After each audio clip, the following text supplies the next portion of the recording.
শুভ সকাল বন্ধুরা, আপনারা কেমন আছেন? আশা করি আপনারা ভালো আছেন আর আমিও ভালো আছি। সকালবেলা ঘুম থেকে উঠেই উঠোনটা ঝাড় দিয়ে নিয়েছি আর বাসনগুলো মেজে নিয়েছি, কারণ কাল রাতে না বাসনটা মেজে শোয়া হয়নি। প্রায় দিনই মেজে শোই, তো কালকে আর করা হয়নি, সেই জন্য তাড়াহুড়ো করে ওগুলোকে সেরে দিলাম। তারপরে সমস্ত কাজকর্ম ওদিকে সেরে চলে এলাম ঘরে। আর ঘরে এসে সবাই ঘুম থেকে উঠে পড়েছে, আর ঘুম থেকে উঠতে আজকে বিছানার চাদরটাও বদলে নিলাম, কারণ বিছানার চাদরটা কয়েকদিন যাবত একটু ময়লা হয়েছিল, সেই জন্য বিছানার চাদরটা বদলে নিলাম। আর বাড়িতে ছোট বাচ্চা থাকলে বিছানার চাদর তো বারবার বদলাতেই হবে, কারণ যতই আমি বলি যে পা মুছতে বা পা মোছা ইউজ করতে, তো ওরা তো কোনোভাবেই কথা শোনে না, তো সেই জন্যই বারবার আমাকে এই কাজটা করতেই হয়। তো এদিকে বিছানাটা গুছিয়ে নিলাম, আর গুছিয়ে নিয়ে ঘরের কিছু কাজ সেগুলো সেরে নেব। কয়েকদিন যাবৎ ডাস্টিং করা হয়নি, সেই জন্য ভাবলাম যে আজকে পুরো ঘরের যে সমস্ত জিনিসগুলো আছে টুকিটাকি সেগুলোকে পুরোপুরি মুছে ক্লিন করে নেব।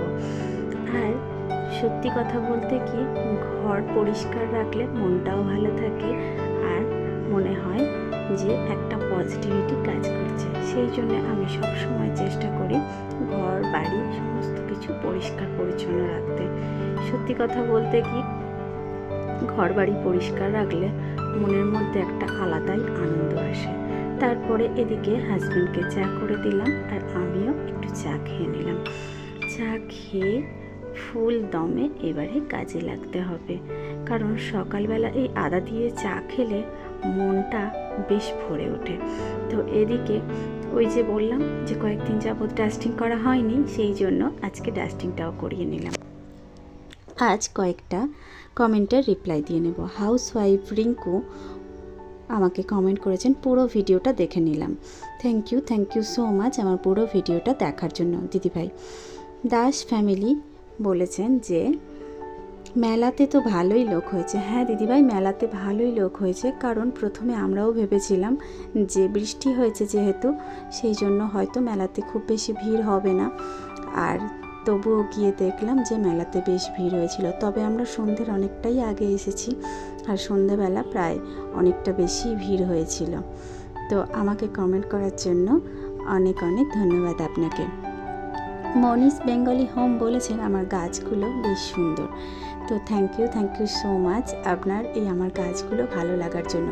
আসল কথা বলতে কি, বর্ষার শুরুতে আমি কয়েকদিন যাবৎ গাছগুলোকে একটু বৃষ্টির জল খাইয়ে নিয়েছিলাম, কারণ বাইরে বের করে দিয়েছিলাম। বর্ষার জল পেয়ে বেশ তরতাজা হয়ে উঠেছে, আর সেই জন্য ভাবলাম এবারে ঘরে তুলে নেওয়া যাক। তো ঘরে কিছু গাছ রাখলে আমার বেশ ভালোই লাগে, আর এই গাছগুলো দেখে না আমি না বেশ এনার্জি পাই, তো সেই জন্যই এই গাছগুলো রাখা। তো এদিকে আপনাদের সঙ্গে কথা বলতে বলতে কমেন্টের রিপ্লাই দিতে আমার ঘরের কাজগুলো মোটামুটি কমপ্লিট হয়ে গিয়েছে। আর এবারে আজকে কিছু কাঁচাও আছে, ওই যে বিছানার চাদরটা বদলালাম, তো ওগুলো কাঁচা করে নেব। তবে জানেন তো, সংসারের কাজগুলো করি ভালোবেসে করি, আর সংসারের কাজটা ভালোবেসে করি বলে সেই জন্য কোনো কষ্ট হয় না। আর ভালোবেসে কোনো কাজ করলে কাজটাকে খুব একটা ভারীও মনে হয় না, আর কষ্টও পায় না। সেই জন্য আমার কি মনে হয়, যতক্ষণ আমি শরীর সুস্থ থাকবে ততক্ষণ আমার মনে হয় আমার সংসারের কাজগুলো যদি পরিপাটি করে আমি করি তাহলে বেশ হয়, মন্দ হয় না। তবে আপনাদের আরও একটা কথা বলবো, আপনারা যে কমেন্ট করেন, যদি কোনো রিকোয়েস্টেড ভিডিও থাকে আপনারা যদি বলেন তাহলে আমি চেষ্টা করে দেখতে পারি যে সেই রিকোয়েস্টেড ভিডিওটা করার জন্য। যদি ভিডিওটি একটু ভালো লেগে থাকে তাহলে একটি লাইক দিয়ে একটি কমেন্ট করে যাবেন। আপনাদের এই সুন্দর সুন্দর কমেন্টগুলো আমাকে আরও একটি নতুন ভিডিও বানাতে উৎসাহ দেবে। প্রত্যেক দিনের মতো আরও একটি কথা বলছি, আমার চ্যানেলে যদি নতুন বন্ধু হয়ে থাকেন তাহলে চ্যানেলটিকে সাবস্ক্রাইব করে আমার পাশে থাকবেন। পাশে থাকা বেল আইকনটি প্রেস করলে আমার ভিডিওর সমস্ত নোটিফিকেশন আপনার কাছে পৌঁছে যাবে। আজ সকাল থেকে বেশ সুন্দর রোদ্দুর উঠেছে, আর সেই জন্য ভাবছি আজকে জামা কাপড়গুলো আর বারবার মেলতে হবে না, মনে হয় সমস্ত জামা কাপড়ই শুকিয়ে যাবে। তো তাতে আমার আরও একটু বেশি সুবিধা হবে, আর না হলে এই রোদ এই বৃষ্টি হলে খুবই অসুবিধা হয়। তো বর্ষাকালে বৃষ্টি হবেই জানি, তবুও একটু কষ্ট হয় তাড়াহুড়ো করে ছুটি করা।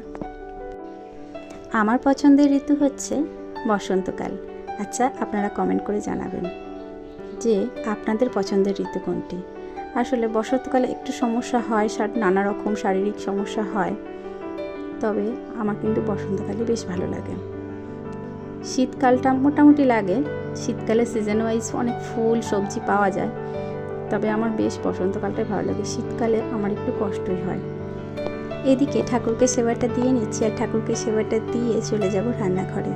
রান্নাবান্না অনেক আছে, তো রান্নাবান্না কমপ্লিট করতে হবে তাড়াতাড়ি, না হলে আমার মেয়েরা আবার একটু বেশি দেরি হলেই ওরা আবার কান্নাকাটি করবে। তো এদিকে আমার ঠাকুরকে সেবাটা দেওয়া হয়ে গিয়েছে। আর কীরকম লাগছে আমার ঠাকুরের সিংহাসনটা, ঠাকুরের সাজানোটা, তো প্লিজ কমেন্ট করে জানাবেন। তো ওদিকে আমি রান্নাবান্না বসিয়ে দিয়েছি, আর ভাতটাও কমপ্লিট হয়ে গিয়েছে। আর এখানে সবজি দিয়ে একটু চিংড়ির তরকারি, আর এখানে মাছের ঝালটা করে নেব। সবজি দিয়ে এই চিংড়ি মাছের তরকারিটা আমার হাজব্যান্ড ভীষণই ভালোবাসেন, আর এই মাছটা, এই যে মাছের ঝাল, এটাও খেতে কিন্তু ভীষণ ভালোবাসেন। সেই জন্য এইভাবে মাছের ঝাল আর এই সবজির চচ্চড়িটা আমি প্রায় দিনই করে থাকি। আর আমরা দিয়ে যে টক ডালটা, ওটা স্পেশালি আমারও ভালো লাগে, আর আমার ছোটো মেয়েরও ভীষণ ভালোবাসে। সেই জন্য আমি এটাও প্রায় দিন এই গরমের সময় করে থাকি। আজ সকালে মাছের সঙ্গে কিছু পেটি মাছও এনেছিলাম, আর সেটা দিয়েই রাত্রিবেলা একটু বানিয়ে নেব সন্ধ্যের একটু স্ন্যাক্সে বানিয়েছি মাছের চপ, আর মাছের চপটা সন্ধ্যেবেলা চায়ের সঙ্গে।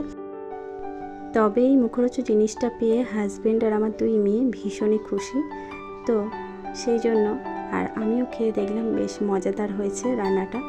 তো পুরো রেসিপির ভিডিওটা শেয়ার করা হয়নি। আর এই যে কিছু কাঁচা লঙ্কা আনা হয়েছিল, তো কাঁচা লঙ্কা এই বর্ষার সময় প্রায় দিনই নষ্ট হয়ে যায়, সেই জন্য আমি কাঁচা লঙ্কাকে এইভাবে রাখি। আর এইভাবে যদি আপনারাও রাখেন তাহলে কাঁচা লঙ্কাগুলো বেশ ভালো থাকবে। প্রথমে কাঁচা লঙ্কাগুলোকে সমস্ত বোটা ছাড়িয়ে নিলাম, আর সমস্ত বোটাটা ছাড়িয়ে নিয়ে যদি একটা পেপারের মধ্যে একটা এরকম খবরের কাগজ, প্রায়ই বাড়িতে খবরের কাগজ থাকে, এই খবরের যে পেপারটা থাকে ওই পেপারের মধ্যে যদি পুরো মুড়িয়ে নেওয়া যায়, আমি যেভাবে মুড়িয়ে নিচ্ছি একটু দেখে নেবেন।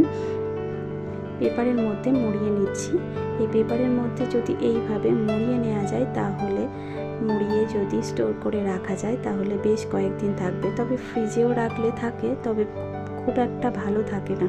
আর এই যে পেপারের মধ্যে যদি রাখা হয় বেশ ভালো থাকে, কারণ পেপারে যে লঙ্কার মধ্যে যে ময়েস্টি ভাবটা থাকে না, সেটা টেনে নেয়, আর তার জন্য লঙ্কাতে পচনটা ধরে না। তো এইভাবে আমি লঙ্কা রাখি, আর লঙ্কাটা রাখার জন্য বেশ ভালোই থাকে, আমি ভীষণভাবে উপকৃত হই। আর আপনারাও যদি এইভাবে রাখেন তাহলে আপনারাও উপকৃত হবেন। তো আজকের ভিডিওটি এই পর্যন্ত। ভিডিওটি যদি একটুও ভালো লেগে থাকে তাহলে ভিডিওটিতে একটি লাইক দেবেন। আর সবাই সুস্থ থাকবেন, ভালো থাকবেন, আর